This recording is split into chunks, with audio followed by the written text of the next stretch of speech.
Yeah, it does. Working in the land of stone. What is that piece? This is the stone wall. So I found purpose today to be here up against the wall. Gonna change the course of Venice. That's right. You know, we just gonna keep it real. We're gonna work with this stone this time. You know? All the anger issues are gone. Now I'm focusing on the beautiful. So I found this wall today as being a very attractive spot. Yeah. Of peace and serenity. Yeah. You know? My audience, you know, they can appreciate what they see today. That's beautiful. That's alabaster? This is alabaster stone right here. Yeah.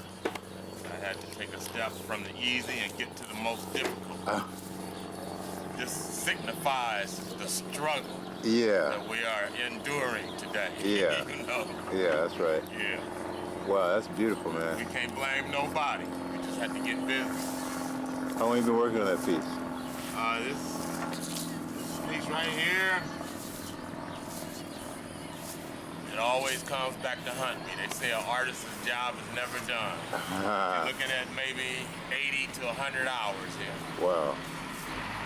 Start carving from raw stone. Weight, we're talking about a good 100 pounds. Why how long have you lived in Venice? 10 years. 10 years, and why Venice? Because we're from New York, and we're used to a real multi-ethnic, multicultural, multi-economic based environment, and Los Angeles is segregated. And when we moved to LA, it just seemed like Venice is the only place where there's a mixture of people. You get people from all walks of life that live in this one community. That's my fun. You've been in Venice 10 years, so your kids pretty much grew up here. My kids are growing up here. They're real Californians, Los Angelinos, and we just prefer Venice. Yeah. You know, you can walk. The beach is right here, and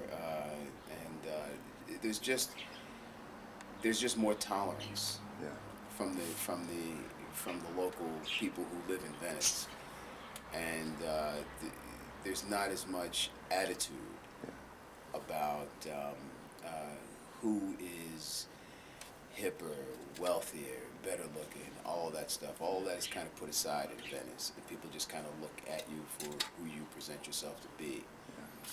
And I find that refreshing in Los Angeles. You know, and a lot of other people from other areas of Los Angeles are intimidated. They don't want to come down to Venice because of gangs, because of all this other hype. And it's true, you know, gangs do exist in Venice, but gangs exist everywhere.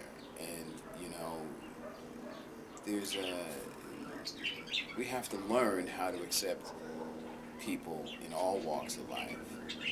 And although I have lived very close with some gang members, when we lived over on 4th in Indiana, we never had a problem with any of them. You know, they have their thing that they do. I have my thing that I do. They understand me, I understand them. It's a hell of a lot better to know that and to have that kind of relationship than sit in the valley and not have any understanding whatsoever, but have stereotypical illusions about who those people are and what they do and why they do it. You know, down here we know. And I just think you're better off knowing than making something up because it makes you feel better.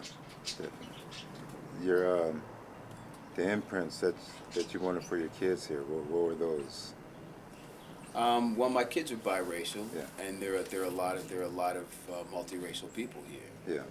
And I felt it was important for them to grow up in